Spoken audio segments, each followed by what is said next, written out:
We've got some scriptures to read. Hear these words from the prophet Amos in the 5th chapter. I despise your festivals, and I take no delight in your solemn assemblies. Even though you offer me your burnt offerings and grain offerings, and the offerings of well-being of your fatted animals, I will not look upon them. Take away from me the noise of your songs. I will not listen to the melody of your harps. But let justice roll down like waters, and righteousness like an ever-flowing stream. And these words from Isaiah in the 58th chapter. Is not this the fast that I choose, to loosen the bonds of injustice, to undo the thongs of the yoke, to let the oppressed go free, and to break every yoke? Is it not to share your bread with the hungry and bring the homeless poor into your house? When you see the naked, to cover them, and not to hide yourselves from your own kin. Then your light shall break forth like the dawn, and your healing shall spring up quickly. Your vindicator shall go before you. The glory of the Lord shall be your rear guard. Then you shall call, and the Lord will answer. You shall cry for help, and he will say, Here I am. If you remove the yoke from among you, the pointing of the finger, the speaking of evil, if you offer your food to the hungry and satisfy the needs of the afflicted, then your light shall rise in the darkness, and your gloom shall be like the noonday. The Lord will guide you continually and satisfy your needs in parched places, and make your bones strong, and you shall be like a watered garden, like a spring of water whose waters never fail. Your ancient ruins shall be rebuilt. You shall raise up the foundations of many generations. You shall be called the repairer of the breach, the restorer of streets to live in. Hear what the Spirit is saying to you this morning. Thanks be to God. Before I begin this morning, I want to say what a gift it is to be with you. I wish, of course, that the circumstances were a bit different. I wish I were here to visit with Bill and the rest of our colleagues for one of our retreats where we engage in rigorous study, deep theological reflection, and apparently a fair amount of eating, drinking, and being merry. I have come all the way to Tulsa because your pastor, my dear, dear friend Bill, is undergoing treatment for cancer. And when someone you love is carrying... I should pause. When someone you love is carrying something this heavy, distance becomes a fairly small thing. Bill is, and please don't tell him this, my best friend, and one of the most decent people I know. He has a generous heart, a sharp mind, and a wonderfully irreverent sense of humor, and a faith that does not float above the pain of the world.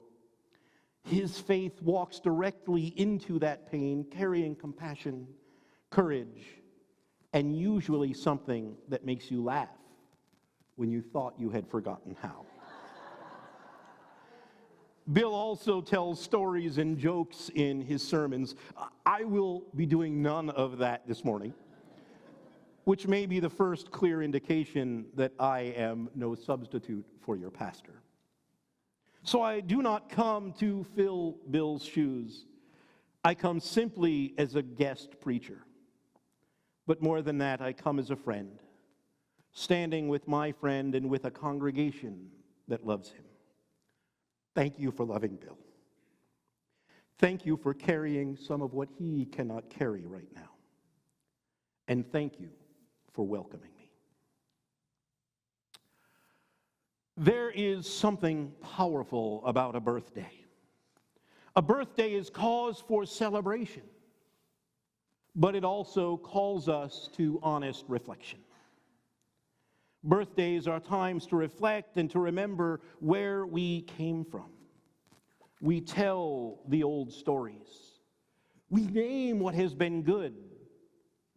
And if we are mature enough, we also admit what has been broken and what could stand some work. Yesterday, our nation celebrated its 250th birthday.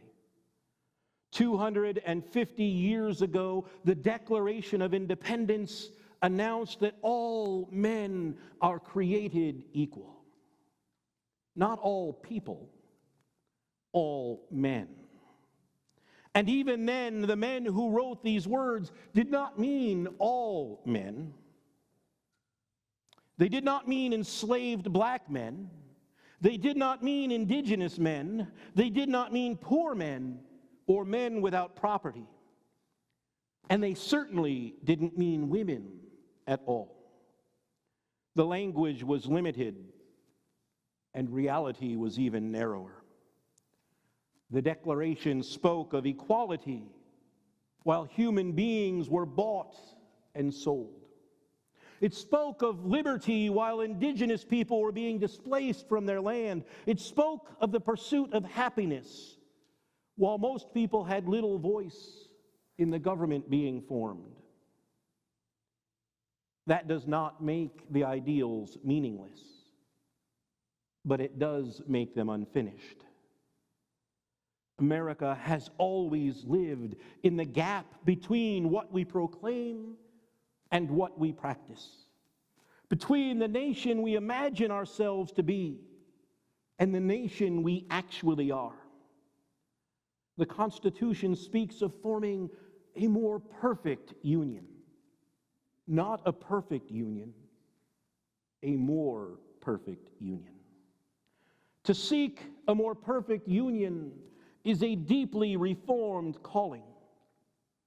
It is to believe that neither church nor nation has arrived, that every generation must examine what it has inherited, confess what has caused harm, and reform its common life so that freedom, dignity, and justice belong more fully to everyone. In my Presbyterian tradition, we might say that we are to be reformed and always reforming. Those words matter because democracy is never a finished product. A more perfect union must be built, repaired, and expanded in every generation. The question before us on this 250th birthday is not whether America has been perfect. It has not. The question is whether we still have the courage to become better.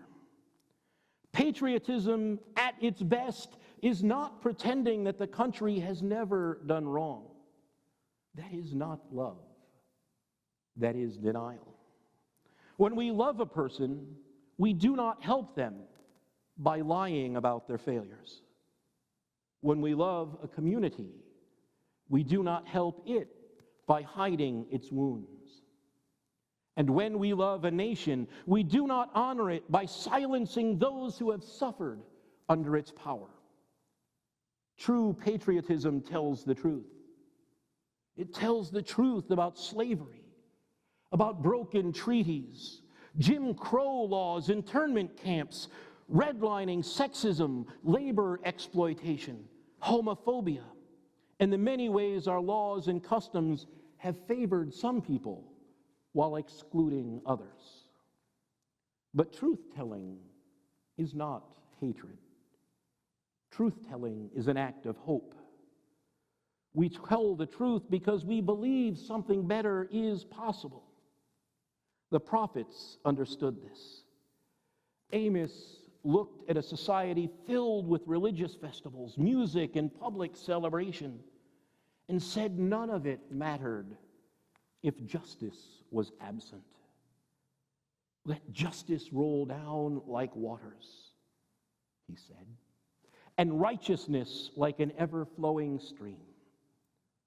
Isaiah gave the people something more than criticism. He gave them work to do. Loosen the bonds of injustice. Share bread with the hungry. Bring the unhoused into shelter. Repair what has been broken. Then Isaiah says, you will be called repairers of the breach. Perhaps that is our calling at 250 years old. Not simply to celebrate the nation, but to repair the breach between the ideals we proclaim and the lives people are actually living.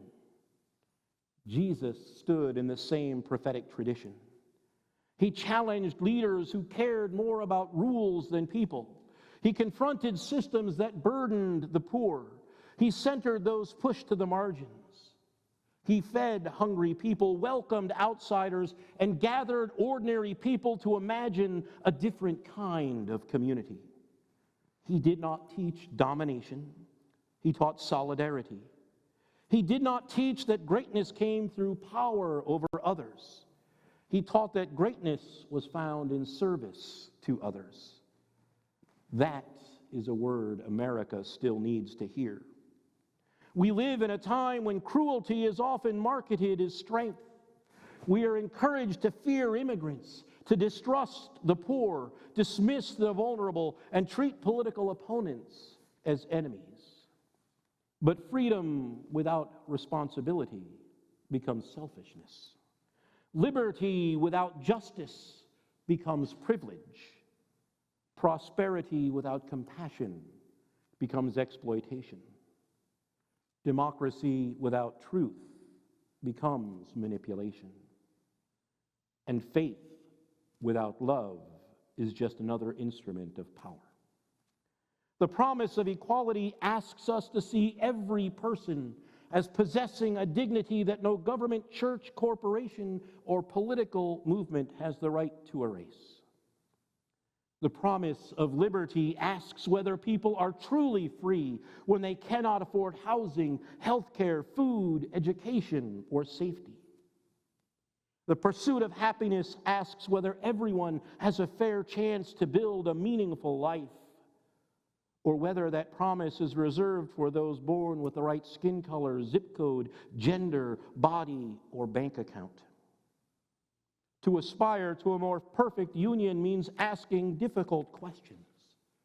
Who has been left out? Whose voice has been ignored? Who has paid the price for our comfort? Who is still waiting for the promises of America to include them? These questions do not diminish the country. They deepen its democracy. Every major expansion of American freedom came because people refused to accept the nation as it was. Enslaved people resisted. Abolitionists organized. Women marched for the vote. Workers formed unions. Black citizens sat at lunch counters and crossed bridges. Indigenous communities defended their land and their culture. Disabled people demanded access. LGBTQ people insisted that their lives and loves mattered. Immigrants built communities and kept believing that America's promise might become real. These movements did not destroy America. They moved America closer to its own ideals. The deepest hope in the words, "all men are created equal," is not that the founders fully understood them. They did not. The hope is that the promise became larger than the people who first wrote it. Generation after generation, those excluded from the words have taken hold of them and demanded that the nation mean more than its founders were willing to mean. That is where I find hope. Not in pretending everything will work itself out. Progress is not automatic. Justice is not inevitable. A more perfect union does not arrive by accident. It is built by people who show up, people who vote, people who organize, people who teach, people who protest, people who feed their neighbors, people who defend the vulnerable, people who tell the truth even when it is unpopular. Hope is not optimism. Hope is a decision. It is the decision to keep working when the work is difficult, to believe that people can change, to plant trees whose shade we may never sit beneath, to love a country enough to challenge it. At 250 years old, America's story is not finished. We are still becoming. Our calling is not to return to some imagined golden age, because no such age existed for everyone. Our calling is to help America become what it has always claimed it wanted to be: a nation where every child has enough, where no one is denied dignity because of race, religion, gender, disability, sexual orientation, or immigration status, where freedom is not measured by the power to dominate, but by the opportunity for every person to flourish, where faith is not used to control others, but inspires us to serve them, where truth matters, where justice rolls down like water, where we become repairers of the breach. So let us celebrate this birthday, but let us celebrate it honestly. Let us give thanks for those who have struggled before us. Let us grieve the lives harmed by our nation's failures. Let us refuse the lie that criticism is disloyalty. And let us recommit ourselves to the work still before us: the work of justice, the work of mercy, the work of democracy, the work of becoming neighbors, the work of forming at last and always a more perfect union. Not perfect, but more just, more compassionate, more honest, more free, and more fully committed to liberty and justice for all. Amen.